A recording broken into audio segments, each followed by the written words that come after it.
Salam alaikum, Mazul Filaoun. Donc hier c'était des oiseaux, aujourd'hui c'est les félins. L'image ou la photo, si vous voulez monter, que vous avez devant vous, a beaucoup de sens. Donc une personne qui n'a pas de repère, qui n'a pas de référence, qui ne se remet pas en cause, qui ne se compare pas, peut se voir le roi du monde. Je vous rappelle juste que cette photo-là, en quelque sorte, est une image de la chanson de Slimane Azza, Allah yarhamou. القرن 14 غابني زماون صعبني يمشاش. Pour ceux qui ont le même âge que moi, donc connaissent bien la chanson. Donc il parlait de la génération du 14e siècle de l'Hégire. Donc c'était les années 70.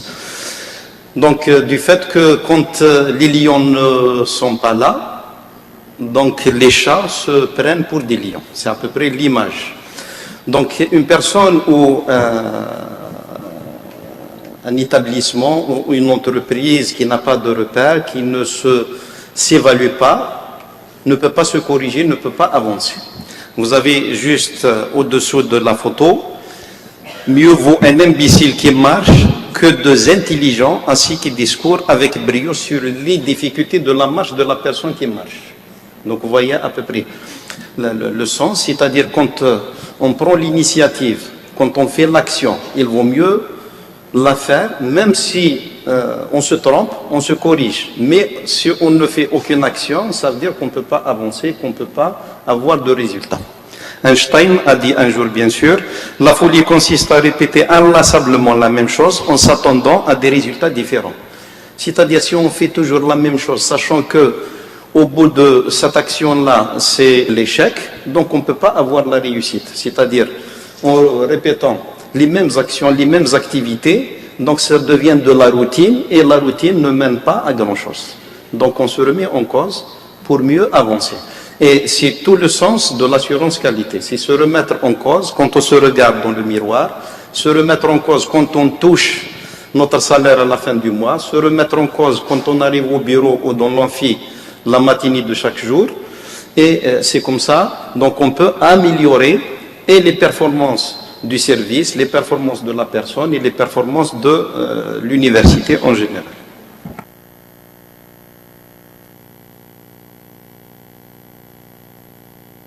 C'est juste un schéma. L'assurance qualité, la qualité, je dirais la qualité tout court, est l'affaire de tous. C'est-à-dire c'est le travail de tout le monde. S'il y a un maillon qui manque, donc on ne peut pas parler de qualité s'il y a des défaillances quelque part dans un élément du système ou dans un élément de l'équipe. Donc c'est tous ensemble. Ce n'est pas dans l'anarchie, donc il y a des outils, il y a des mécanismes, il y a des processus à mettre en place. Ensuite, donc on doit s'entraider. S'entraider, ça veut dire quoi? Ça veut dire c'est une équipe, c'est un travail d'équipe, c'est un travail de beaucoup de personnes, que cela soit au niveau de l'université, donc le corps enseignant, ou le corps du personnel de l'administration, les étudiants, et ainsi de suite. Donc voilà à peu près les deux schémas. Résume en quelque sorte toute la vision et la démarche de l'assurance qualité. Cette communication, celle d'aujourd'hui, je vous ai dit hier que c'était prévu à ce que mon collègue professeur Khalif Rabia de l'université de Annaba, qui lui-même plutôt est un expert, nous sommes peut-être, on dirait, un peu spécialistes, mais en tant qu'expert, on n'est pas à ce stade-là. Par contre, lui, c'est un expert, donc il est qualifié, il fait de l'expertise au profit des entreprises, de Sonatrach ou d'autres entreprises, mais aussi au niveau de l'enseignement supérieur, puisque c'est lui qui est responsable au niveau régional pour la région Est. Donc, avant de parler de l'assurance qualité elle-même, pourquoi l'assurance qualité? À la fin du siècle passé, en 98 ou 99, il y a eu ce qu'on appelle le processus de Bologne.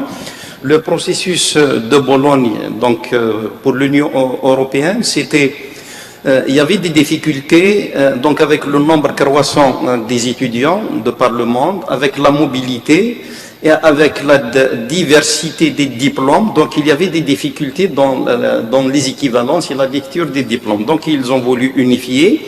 Ils ont procédé donc à la mise en place d'un système de formation supérieure, donc sur 3 niveaux, licence, master, doctorat. Donc c'est la première, si vous voulez, le premier principe. Le deuxième principe, c'est le transfert et la capitalisation des crédits, que cela soit au niveau local ou au niveau international.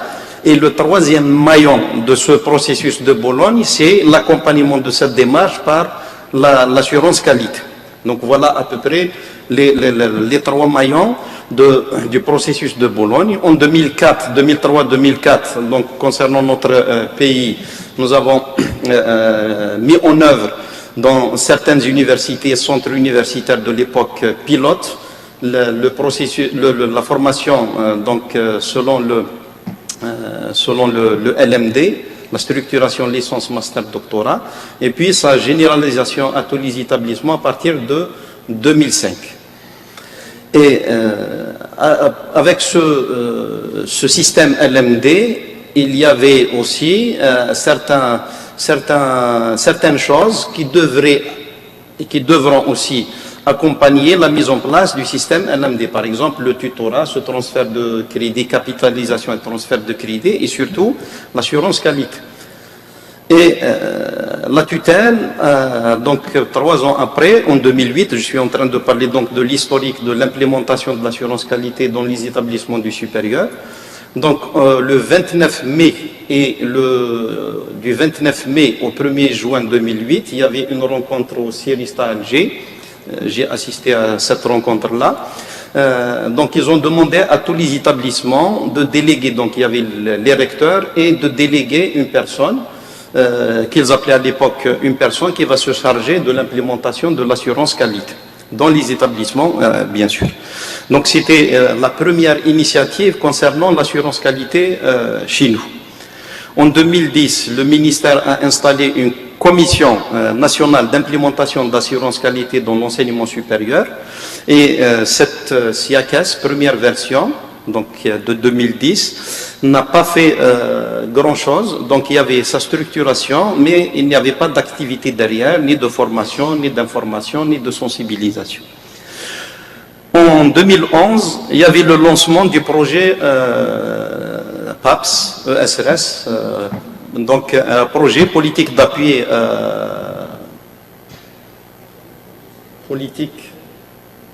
projet d'appui à la politique sectorielle de l'enseignement supérieur et de la recherche scientifique.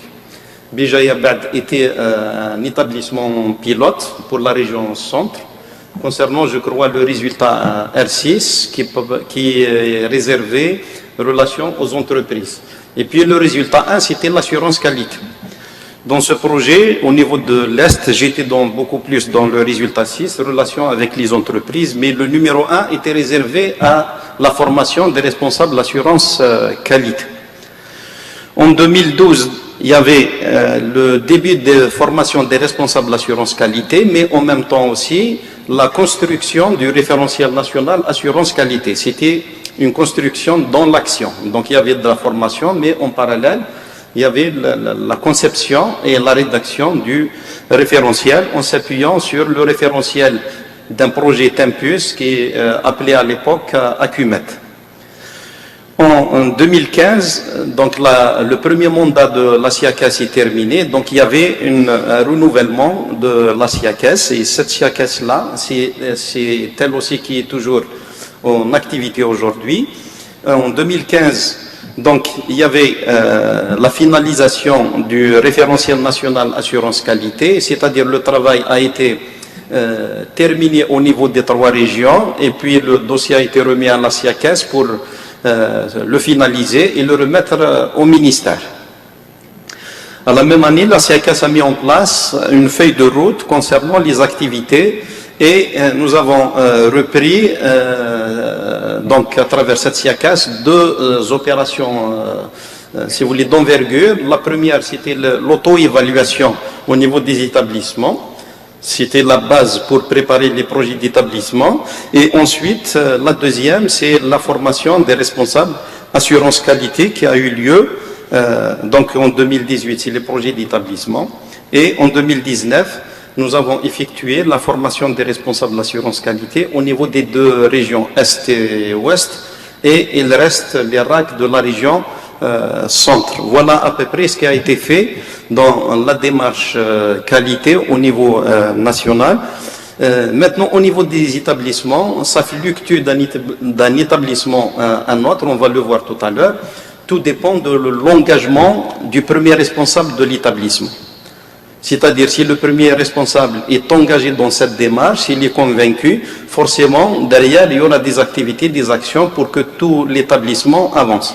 Dans certains établissements, si le chef d'établissement n'est pas engagé, donc l'action déjà est sera mornée dès le départ. Et je crois, et la preuve est là, ce n'est pas le cas de l'université de BGA, qui est en avance dans pas mal de domaines.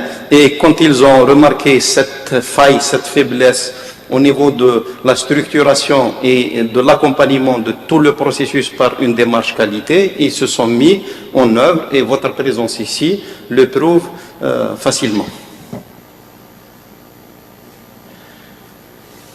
Alors, on va commencer par quelques définitions et quelques concepts.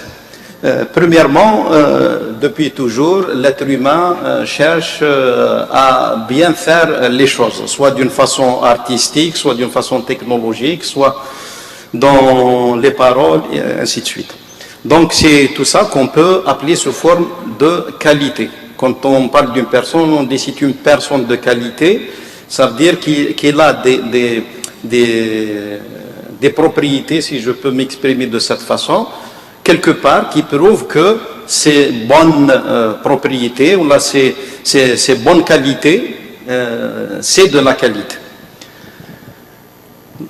Quand on parle de qualité, généralement, on dit qualité et quantité. Quantité, donc, ça se mesure. Qualité, pour nous, c'est abstrait, ce n'est pas mesurable. Or, dans la démarche qualité, il faut que cette qualité-là soit quantifiable et soit mesurable. Si on ne peut pas la mesurer, donc on ne peut pas évaluer, on ne peut pas corriger, on ne peut pas avancer. Donc la qualité, ça se mesure, elle doit être mesurable. Donc la qualité, si on la définit d'une façon simple, la qualité, c'est quand on fixe des objectifs et on atteint des résultats qui coïncident ou là, qui correspondent aux objectifs tracés. C'est de la qualité. Donc on répond à des exigences. On met en place des exigences et quand on avance, on réalise des résultats, et ces résultats, quand ils sont conformes à ce que nous avons tracé, donc on peut parler de qualité. La démarche qualité, donc au départ, donc ça a été beaucoup plus, on parle de qualité, de précision par rapport à un produit physique, un produit industriel, à quelque chose qu'on a fabriqué, et par la suite, on a transposé les concepts et les analyses et toute la démarche dans les services, et plus particulièrement dans notre service public qui est l'enseignement supérieur. Donc l'objectif de la démarche qualité, c'est l'amélioration continue du processus ou du système de l'enseignement supérieur en général. Donc que cela soit, donc on améliore le produit de l'université, c'est quoi? C'est la qualité des diplômés et la qualité des résultats de la recherche. Donc ce qu'on considère, c'est le produit du système universitaire en général. Donc non seulement la qualité, l'assurance qualité, la démarche qualité, c'est l'amélioration du produit lui-même, mais aussi l'amélioration de tout le processus, de la gestion du processus. Vous êtes une partie importante de ce processus. Donc l'administration, la gouvernance en général, la gestion est un maillon fort dans le processus de la formation et de la recherche universitaire.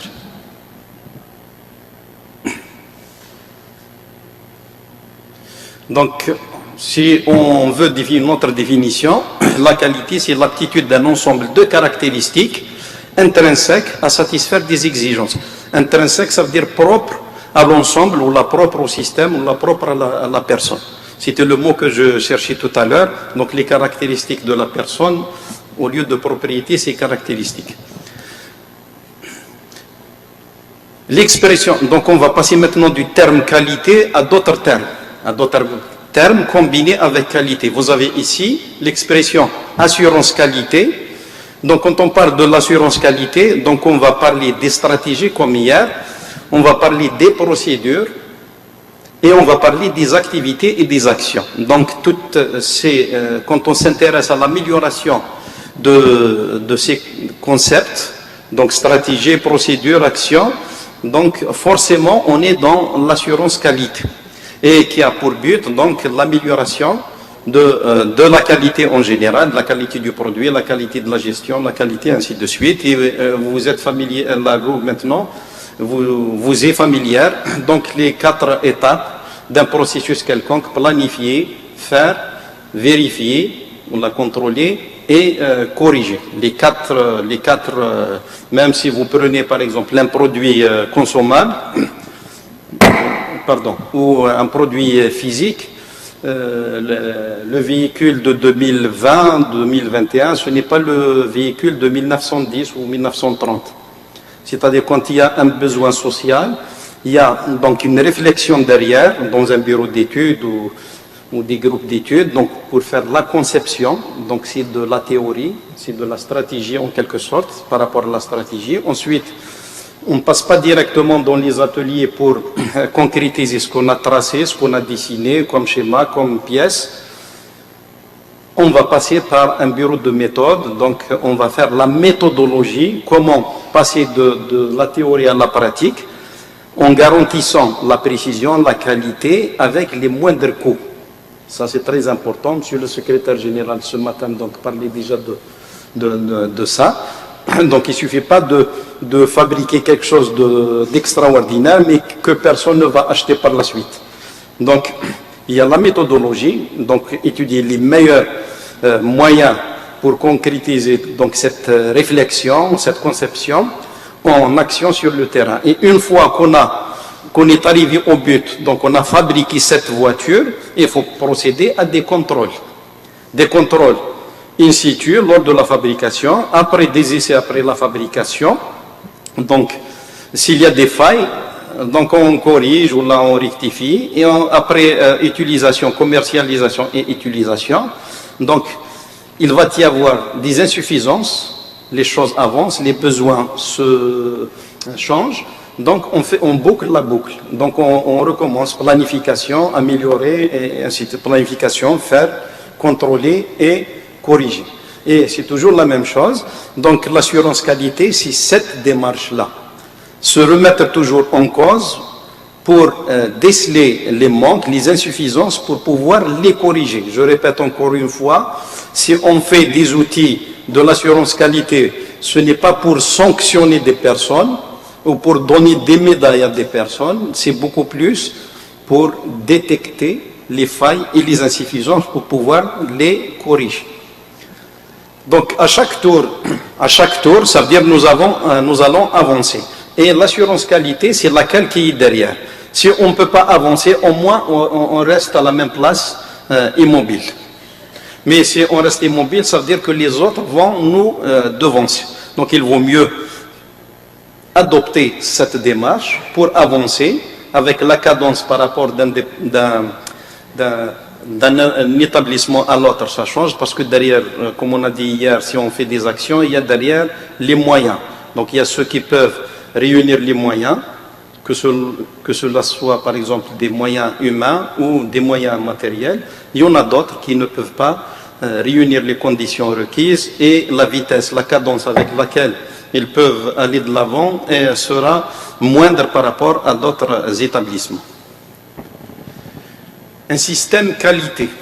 Donc on a parlé de la démarche qualité, on va parler d'un système qualité. Donc c'est l'ensemble de l'organisation, des processus et des moyens nécessaires pour mettre en œuvre le management de la qualité. C'est-à-dire une fois qu'on adopte la démarche qualité, on doit la consolider, on doit la structurer, on doit la cadrer de telle sorte à ce que ça devienne une action pérenne, une action quotidienne de tous les jours et qui aura un impact certain.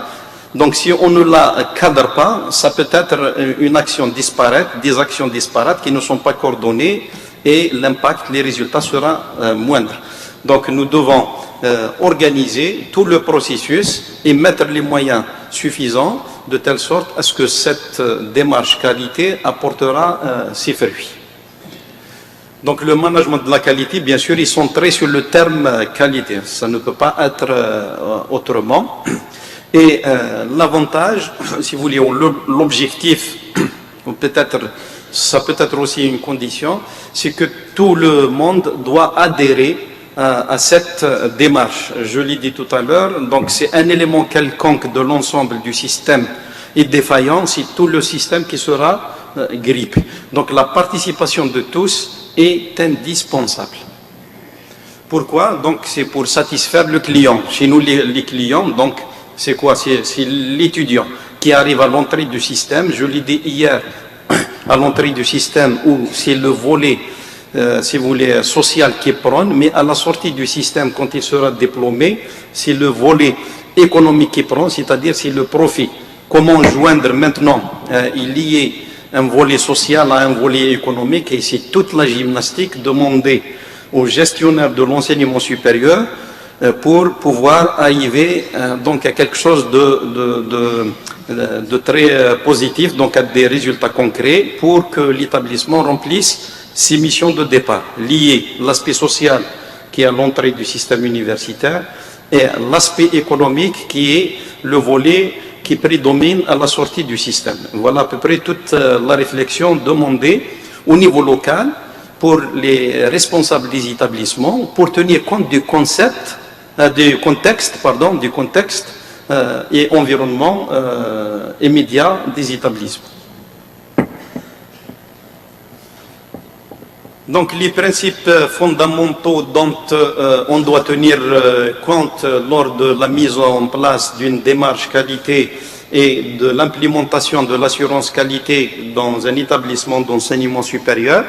Donc on peut citer pêle-mêle, ça ne veut pas dire que c'est ce qu'il y a, c'est juste ce que nous avons jugé utile de rappeler et qui sont les plus importants. Donc, orientation vers le client. Le client, c'est quoi? Ça veut dire que l'élément principal, tout doit être fait pour satisfaire l'étudiant. Ce n'est pas pour le satisfaire en termes de seulement de volume horaire, je ne sais pas quoi, mais beaucoup plus le satisfaire en termes de formation et recherche. C'est-à-dire, les besoins de cet impétrant sont multiples, mais l'université est là, avec toute sa composante, au service de cet élément, de ce client, de ce voyageur qui va passer un certain nombre d'années au niveau de l'université. Donc, à la sortie de l'université, il doit être mieux armé en termes de connaissances et compétences pour pouvoir être utile à soi-même et à la société en général. Implication des managers, je l'ai dit tout à l'heure, si un établissement, le premier responsable et le staff de l'établissement, je m'excuse du terme, s'en fiche éperdument de la démarche qualité, il ne peut pas y avoir d'implémentation, ça c'est sûr et certain. Mais si le premier responsable est convaincu, donc forcément il peut convaincre ses subordonnés de telle sorte à ce que la démarche qualité sera dans l'intérêt de tout le monde, y compris du personnel lui-même. Donc justement, si les managers sont imprégnés de la démarche qualité, forcément, ils pourront convaincre leur propre personnel pour pouvoir participer et être des acteurs et non des spectateurs dans cette démarche-là. Considération de l'approche processus, c'est-à-dire processus, ça veut dire qu'il y a des étapes je ne sais pas si vous le dites chez vous, c'est-à-dire quand on marche avec précaution, quand on met en place une stratégie, quand on est visionnaire, quand on voit où est-ce qu'on met les pieds, donc le risque de tomber est quasi nul. Donc il vaut mieux considérer la chose d'une façon graduelle et ne pas mettre, je l'ai dit encore hier, mettre la charrue devant les bœufs. C'est les bœufs qui viennent qui sont mis devant la charrue. Principe de l'amélioration continue, il ne faut pas s'attendre à ce qu'il y ait miracle. Du jour au lendemain, tout change et on passe d'une situation à une autre qui est le contraire de cette situation à problème. On ne va pas régler tous les problèmes de l'heure en un laps de temps. Donc c'est un processus graduel et une amélioration continue. Chaque fois on améliore un segment, on améliore une partie, on améliore quelque chose. Et c'est comme ça que j'aime bien les adages. Donc il n'y a pas un fleuve qui est comme ça, qui n'est comme ça fleuve. Donc c'est les petits ruisseaux et qui constituent donc les rivières, et ces rivières deviennent par la suite, en les assemblant, donc deviennent des fleuves. La prise de décision fondée sur des preuves, si vous vous souvenez hier quand j'ai parlé de l'évaluation, quand j'ai parlé aussi de référentiel, on va aussi donner un aperçu tout à l'heure.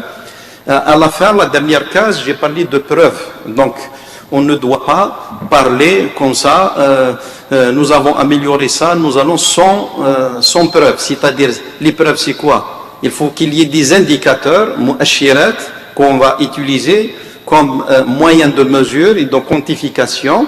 Et pour mesurer, donc il nous faut du concret, il nous faut des preuves. J'ai pris l'exemple des comités pédagogiques.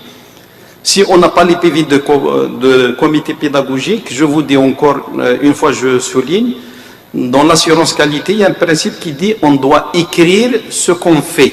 C'est-à-dire on doit laisser des traces de ce que nous sommes en train de faire pour nous-mêmes, mais si demain nous venons à être remplacés, au moins celui qui va venir prendre la place, quel que soit le poste, il doit trouver des traces, il ne doit pas démarrer de zéro, mais il ne doit pas aussi détruire tout, mais il doit trouver donc ce qui a été fait auparavant, déjà écrit, enregistré, de telle sorte à ce qu'il continue à aller de l'avant et ne pas redémarrer de zéro.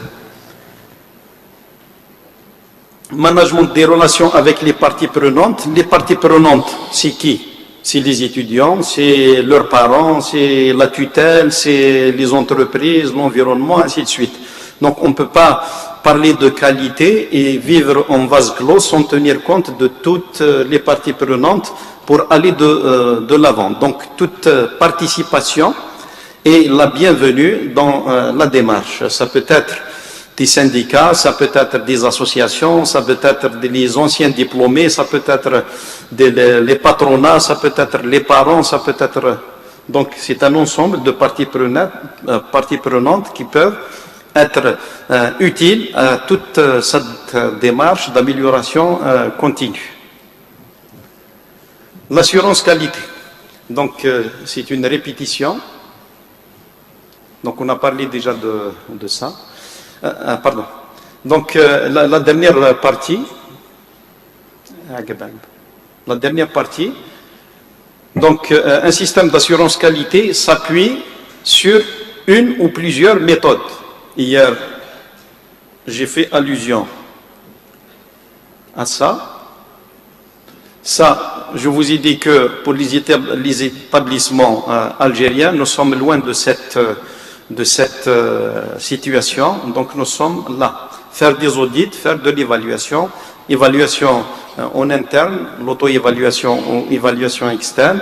Mais là, donc l'accréditation, nous ne sommes pas encore à ce stade-là.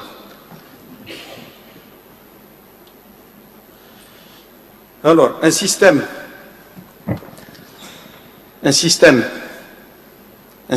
a dit que c'est un ensemble d'éléments interconnectés qui s'influencent les uns les autres. Management, donc il y a la traduction en arabe, c'est la traduction du collègue de Annaba. Management, c'est les activités coordonnées pour orienter et contrôler un organisme. Système de management, donc système, management, ensuite on assemble les deux. Nidam idar, nidam idar. Système permettant d'établir une politique des objectifs à atteindre et d'atteindre ces objectifs. Une politique, c'est quoi? C'est une stratégie, c'est un programme, c'est une vision. Et puis, mettre des objectifs. Si on met des objectifs, surtout quand c'est des objectifs spécifiques, donc nous sommes dans l'action, nous sommes dans le plan d'action. Donc, une politique et des objectifs, et on va travailler, donc on va mettre en place des activités, des actions pour atteindre ces objectifs et traduire ces objectifs en résultats. Voilà à peu près, donc, quand on va parler de système de management de la qualité. Alors, l'assurance qualité, il y a deux voies. Tout à l'heure, quand j'ai parlé de l'accréditation, je vous ai dit que nous ne sommes pas encore arrivés à ce stade. Donc, il y a deux voies. Donc, ici, vous avez normative, approche normative. Dans normative, il y a norme. Qui dit norme?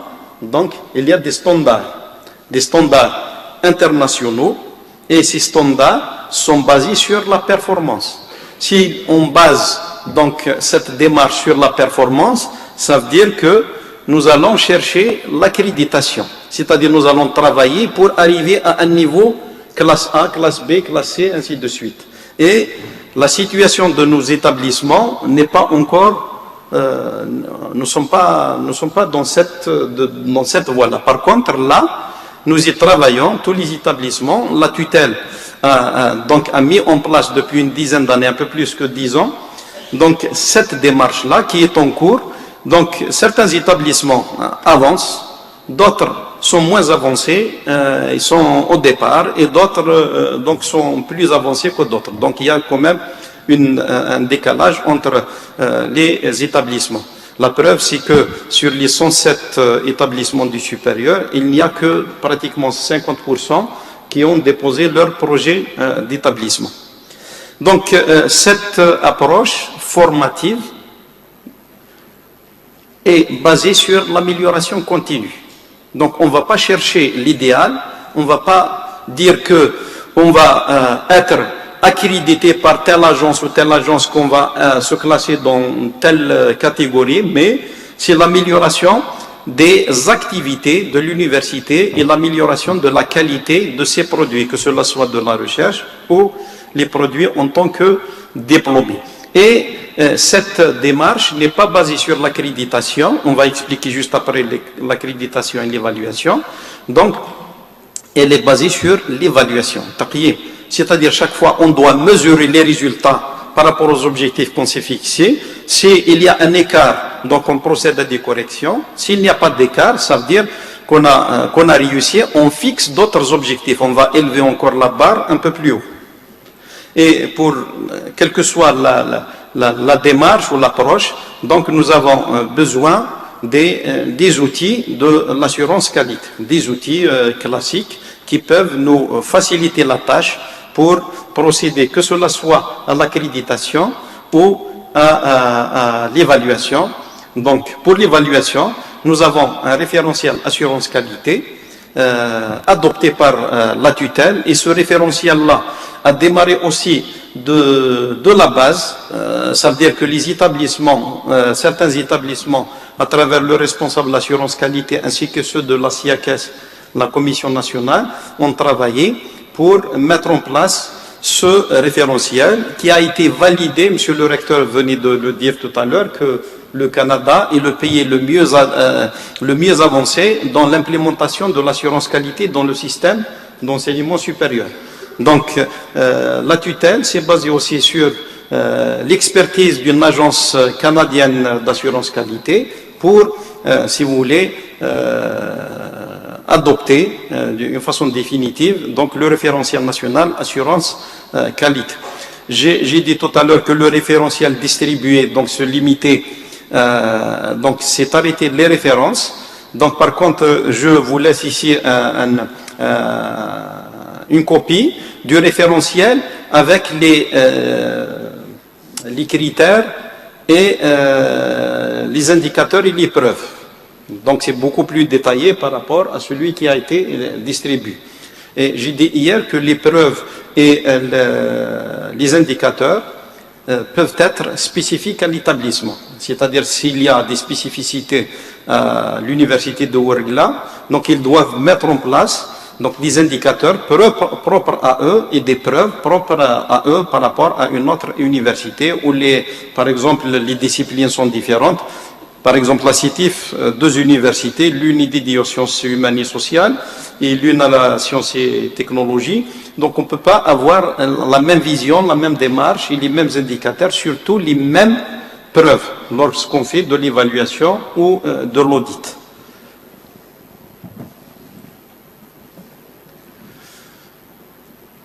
Donc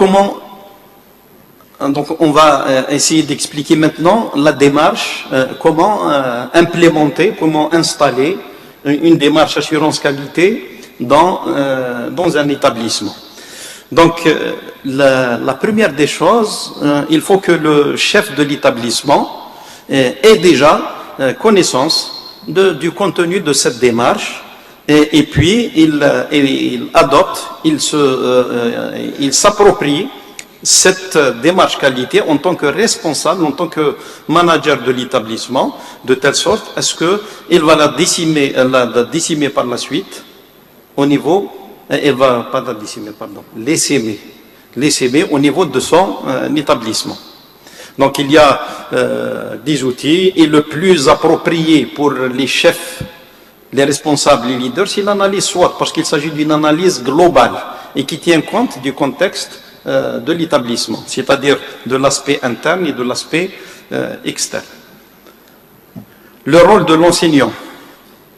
L'enseignant, qui m'a les ATS, qui m'a le personnel administratif, ils sont indispensables pour le voyage de cet étudiant. Le voyage, c'est par rapport à hier quand on a parlé d'un voyage par avion. Donc, il faut que les enseignants aussi participent à la démarche. Si un maillon, si une catégorie, si un corps n'avance pas avec les autres, ça veut dire que c'est l'établissement tout court qui va être démuni. L'accompagnement des enseignants. Donc développer l'engagement affectif, les accompagner dans les démarches d'amélioration et d'innovation. L'innovation, ça peut être la manière d'enseigner, ça peut être les programmes, ça peut être le type de travail académique ou de travail pédagogique, et ainsi de suite. Donc l'innovation est toujours un élément essentiel dans l'avancée et dans l'innovation. En arabe, c'est tajdid, je crois.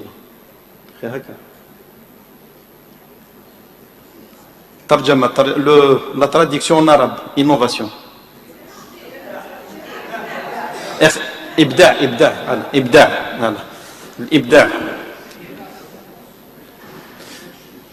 Un autre élément, la visibilité.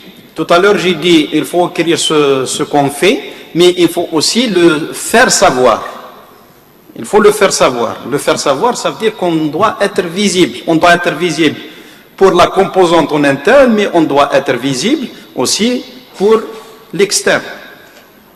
Donc on doit faire de la communication, on doit faire de l'information, on doit diffuser, on doit en quelque sorte dire qu'on est là, que nous sommes en train de faire, voilà ce qu'on est en train de faire, et comme ça on peut être visible. Il y a énormément de moyens technologiques aujourd'hui pour partager en quelque sorte les bonnes expériences et les bonnes méthodes pour que les autres aussi puissent en tirer profit.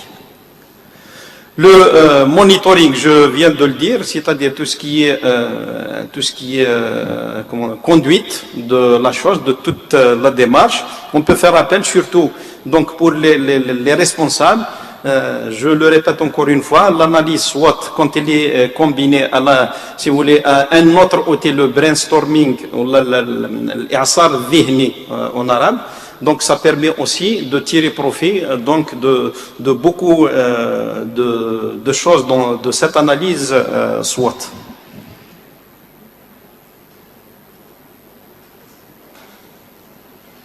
Je viens de le dire, l'IT ici, nous ne sommes pas les années 70, nous avons des moyens technologiques énormes qui permettent en quelque sorte de toucher le maximum et d'avoir le maximum d'informations en retour et ainsi de suite.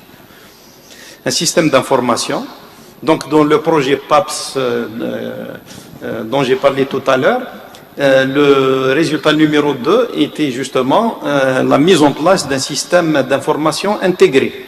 Le logiciel Progress qu'on utilise maintenant pour les notes, c'était un produit, un livrable du projet PAPS.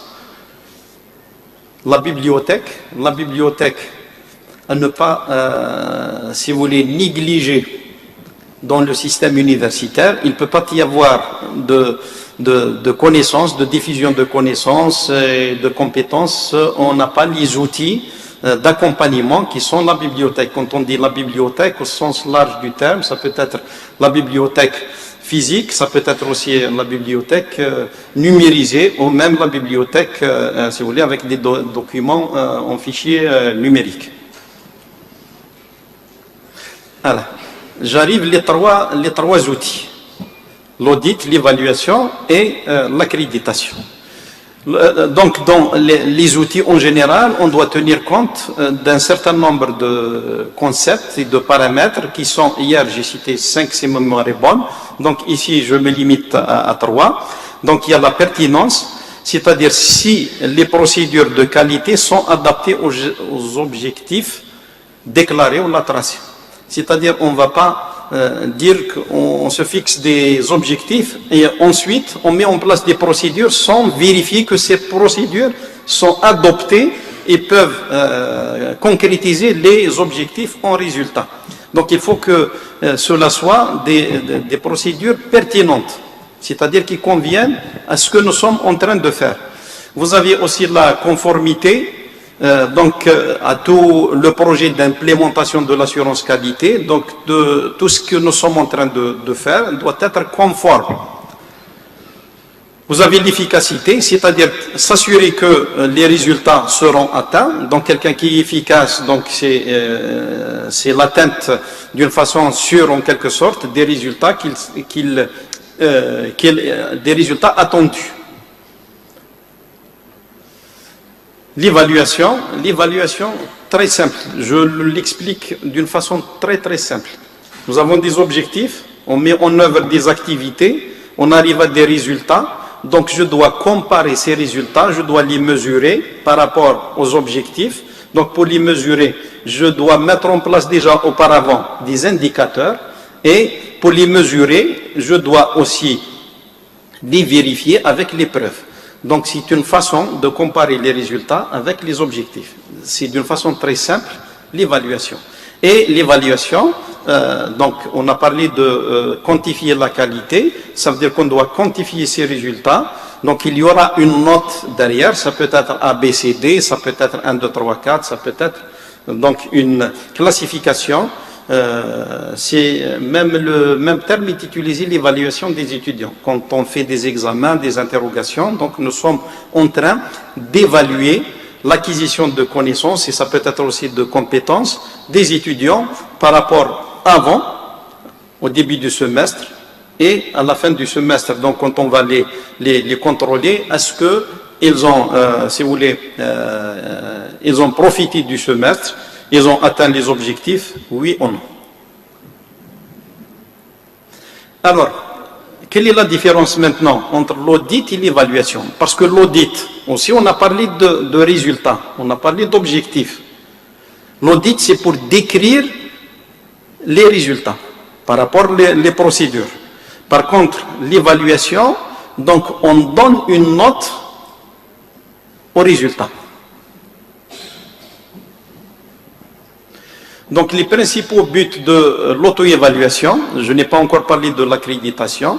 Donc l'évaluation, qui est l'évaluation en interne, c'est-à-dire l'auto-évaluation, et l'évaluation en externe. Et c'est les deux concepts qu'on a utilisés pour ceux qui ont fait leur projet d'établissement sur une base plus ou moins acceptable, c'est-à-dire après la stratégie, après la mise en place de la planification stratégique. Donc il y a eu le plan d'action. Et le plan d'action a été conçu dans certains établissements sur la base d'une auto-évaluation combinée avec le rapport de l'évaluateur externe, des deux évaluateurs externes. Il y a exactement 12 établissements. qui ont subi les évaluations externes, y compris votre université. C'était au printemps 2018. Donc les objectifs de l'auto-évaluation, c'est un examen autocritique. Donc c'est comme le chat qui se regardait dans le miroir, mais il ne doit pas se voir en tant que lion, mais il doit se voir en tant que chat, avec ses défauts, avec ses moustaches, avec ses oreilles, avec sa physionomie et tout court.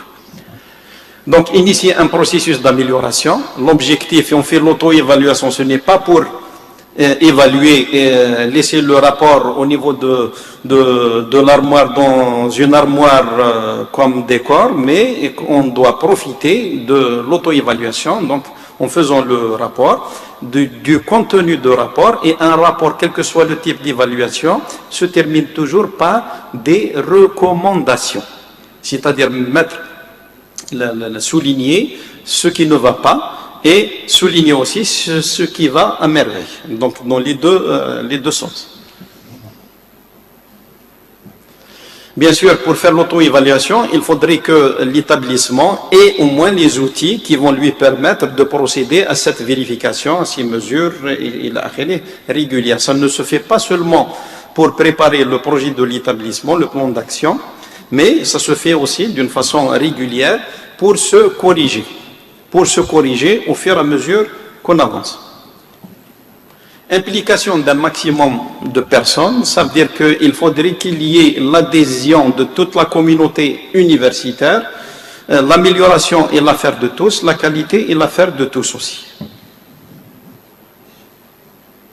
C'est un processus d'apprentissage, ce n'est pas du jour au lendemain qu'on va dire qu'on a, ça y est, on a installé, ce n'est pas par décret ou par décision d'un responsable d'établissement qu'on décrète la mise en place d'une cellule assurance qualité. Ça y est, si on a mis la cellule, ça ne veut pas dire la cellule sera un outil, ce ne sera pas une fin en soi. Donc une évaluation ou auto-évaluation, c'est un outil aussi, ce n'est pas une fin en soi. Et c'est un processus d'apprentissage, c'est-à-dire au fur et à mesure, on apprend dans l'action.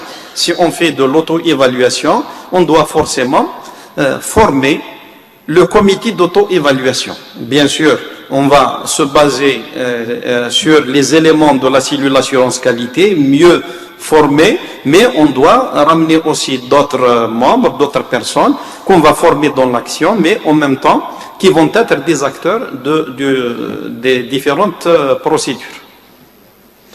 La phase d'auto-évaluation doit être intégrée à une démarche globale, c'est-à-dire on ne va pas faire une auto-évaluation isolée sur une formation quelconque ou sur un département, un laboratoire de recherche, sans qu'il y ait de suite, sans qu'il y ait, si vous voulez, de liaison avec la démarche globale de l'établissement. Maintenant, quels sont les risques ou les obstacles, les embûches qui peuvent, si vous voulez, freiner cette démarche qualité en général et l'auto-évaluation en particulier? Vous imaginez par exemple une commission qui rentre, une commission d'auto-évaluation, on a un comité d'auto-évaluation qui rentre dans un amphi et qui va demander à l'enseignant d'une façon fortuite comme ça, Jinan Qaymouk. Vous imaginez à peu près l'impact que le choc que ça va faire au niveau de l'enseignant. Ça veut dire quoi? Ça veut dire qu'il y a toute une démarche aussi à adopter lors de l'opération de l'auto-évaluation. Ce n'est pas n'importe qui va présenter et représenter aussi la qualité et la démarche qualité. Il faudrait que cela soit des personnes crédibles qui ont plus ou moins un capital derrière et qui sont exemplaires, que cela soit des ATS ou des professeurs ou même des responsables. Donc, il y a des obstacles à cette opération d'auto-évaluation et ces obstacles résident dans quelques points que nous avons rassemblés ici. Insuffisance de communication et d'information. On ne va pas décider du jour au lendemain comme ça, on va faire de l'auto-évaluation. Hier, j'ai projeté un graphe là où il y avait le puits. Là en bas, j'ai mis la vérité est au fond depuis. Donc il y a la programmation, la préparation et il y a le déroulement. Et dans cette préparation, la préparation, ça veut dire qu'on doit baliser les choses et on doit déblayer le terrain de telle sorte à ce que les personnes et le personnel, que cela soit enseignant, que cela soit de l'administration, soient informés et adhèrent à la démarche et comprennent que quand on fait une auto-évaluation, on n'évalue pas les personnes, ce n'est pas le but. On évalue les résultats par rapport aux objectifs. Et dans l'audit, on évalue les procédures, est-ce qu'elles sont adaptées par rapport à ce que nous sommes en train de faire, aux objectifs tracés ou non. Donc il faut qu'il y ait de la communication. C'est très important. Donc il dit communication, dit sensibilisation, des informations, diffusion de l'information. Manque de cohésion car les objectifs de l'auto-évaluation sont mal compris. Par exemple, la tutelle ou les responsables de l'université programment une auto-évaluation et puis ils donnent l'instruction à la cellule qualité. Allez, vous avez 3 mois pour faire l'auto-évaluation et on va partir dans tous les sens sans qu'il y ait une feuille de route, sans qu'il y ait réflexion, sans qu'il y ait planification et préparation de ce qu'on va évaluer. Pourquoi on va l'évaluer? Tout à l'heure, parmi les outils aussi, il y a un certain nombre de questions à se poser pour un outil bien défini. Donc on va se poser ce type de questions. On va les remuer de telle sorte à ce qu'il y ait cohésion et les objectifs mieux cernés pour l'auto-évaluation. Donc, on ne décrète pas auto-évaluation et puis on va faire du sensationnel, on ramasse des données et puis on ne sait pas quoi faire de ces données qu'on a rassemblées. Manque de collaboration de la cellule qualité. Alors, je répète encore une fois, et je le souligne, la composante humaine de la cellule assurance qualité est la cheville ouvrière de toute la démarche. C'est-à-dire, c'est vrai, dans les statuts de l'université, elle n'existe pas. C'est des personnes volontaires, c'est des personnes qui ne sont pas rémunérées pour leur activité supplémentaire, mais il y a un travail, il y a une satisfaction morale quelque part quand on participe à l'amélioration et à une évolution positive des performances et des résultats de l'université. Donc le choix de la composante humaine doit être, d'ailleurs il y a une dizaine de critères personnellement que j'ai utilisés à CITIF pour proposer des personnes à monsieur le recteur de l'époque et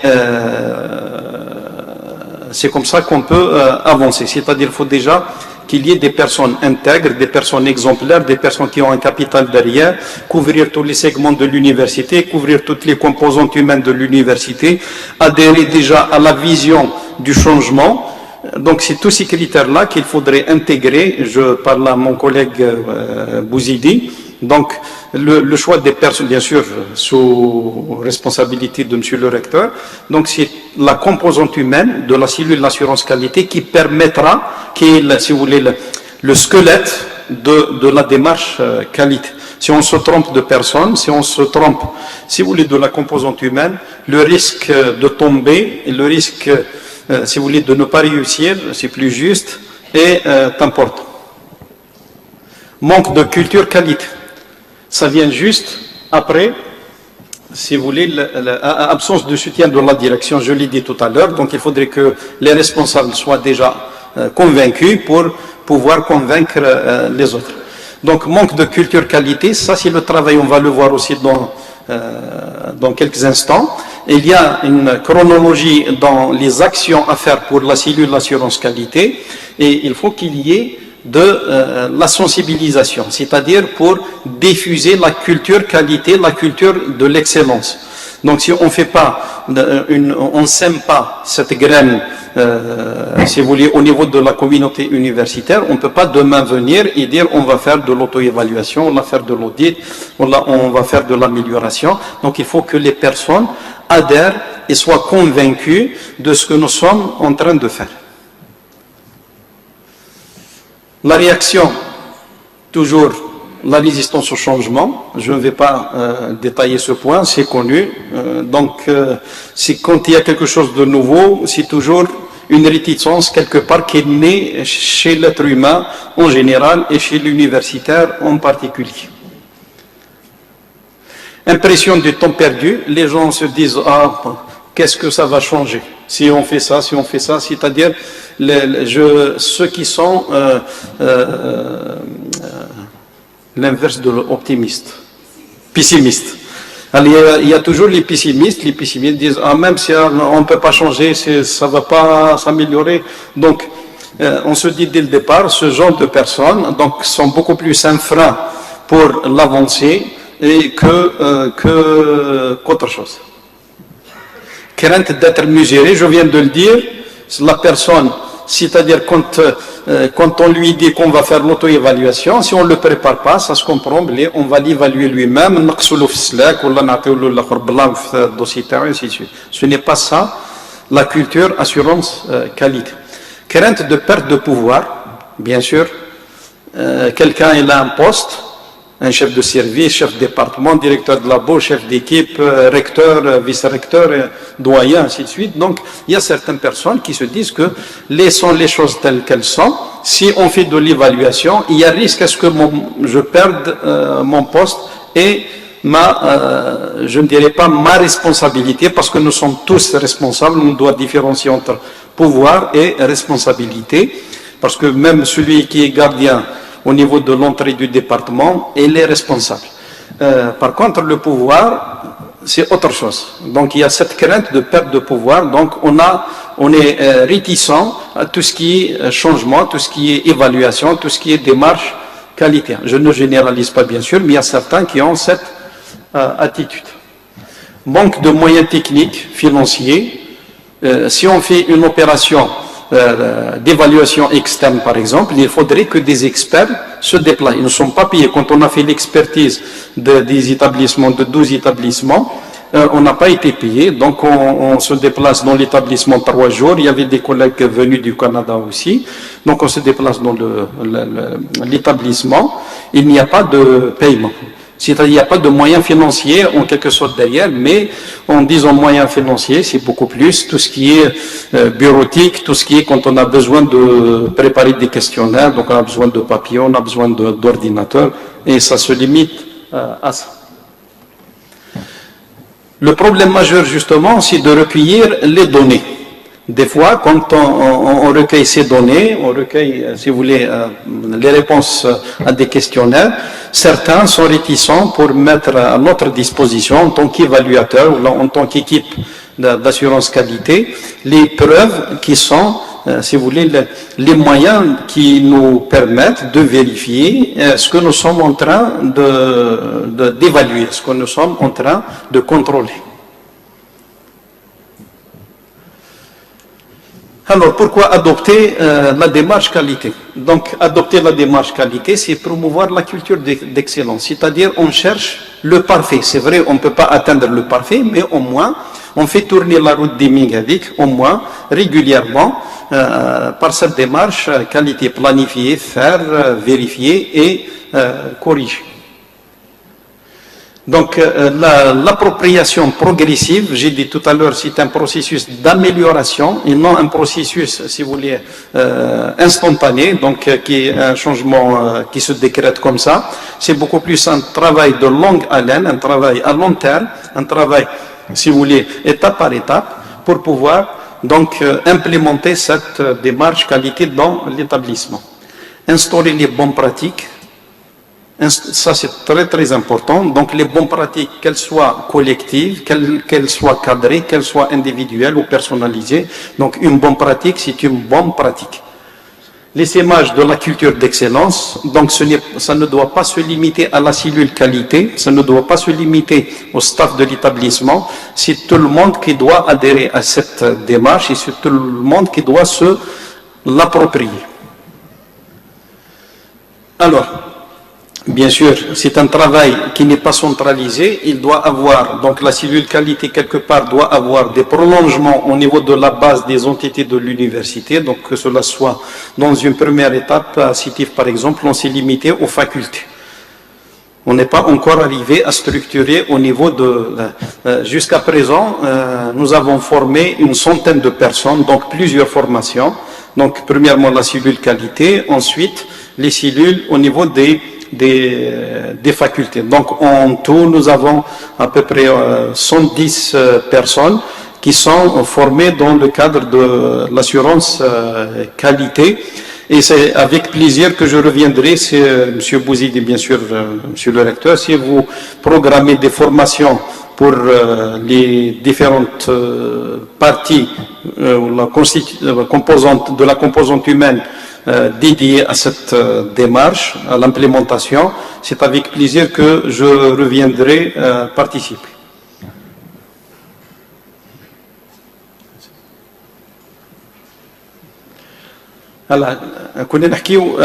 C'est pêle-mêle entre la démarche qualité, l'auto-évaluation. La différence, j'ai comparé ici la différence entre l'audit et l'évaluation, un peu plus en détail. Donc, l'audit, c'est la description des résultats, donc les procédures liées aux résultats, et l'évaluation, c'est une note qu'on donne à ces résultats. J'en ai déjà parlé. L'accréditation, donc on pose la question avec laquelle on répond avec oui ou non.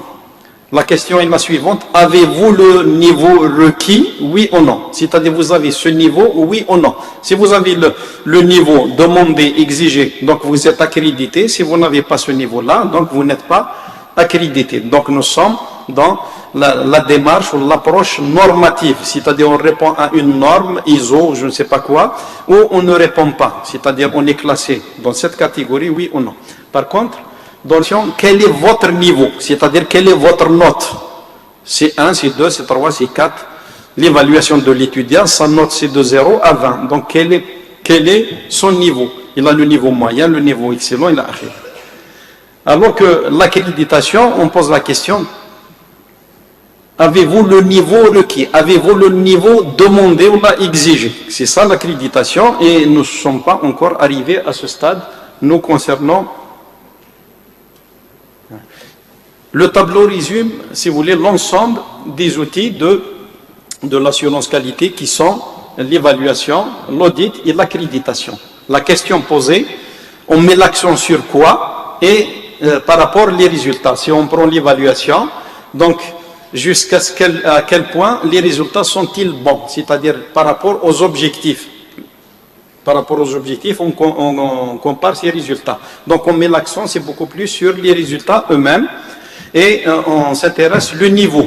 Donc l'évaluation, c'est de 1. Par exemple, pour les étudiants, de 0 à 20. Donc, si on évalue un établissement, ça peut être de 0 à 5 ou de 0 à 4, entre A, B, C, D, ainsi de suite. L'objectif, l'audit. Donc, est-ce que les objectifs sont satisfaits? Est-ce que les procédures mises en place sont pertinentes, sont efficaces, sont conformes à ce qui est attendu? Donc, on s'intéresse beaucoup plus aux processus. Donc, c'est une description qualitative des résultats en tenant compte des processus et des actions mises en œuvre. L'accréditation, donc, c'est beaucoup plus la question que j'ai posée tout à l'heure. Avez-vous le niveau exigé, demandé pour que vous soyez classé dans cette catégorie ou que vous répondiez à cette norme? Donc, c'est beaucoup plus les performances de l'établissement en tout qui rentrent dans le cadre de l'accréditation.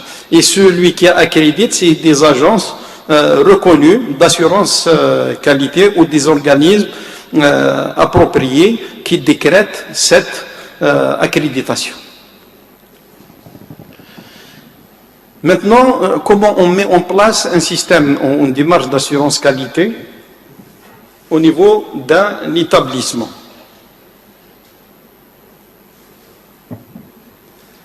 Il y a des phases, il y a des étapes à suivre, des étapes qui peuvent être, si vous voulez, successives, mais d'autres qui peuvent aussi démarrer avant de finir une autre étape et qui sont concurrentes, si on peut dire cela.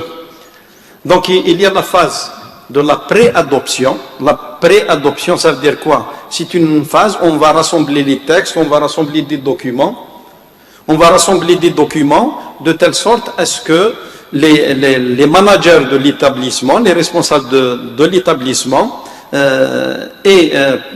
prennent connaissance du contenu et par la suite cela qui va leur permettre de décider et d'enclencher la mise en œuvre ou la mise en place de la démarche qualité. Ensuite, il y a la phase d'information et de sensibilisation.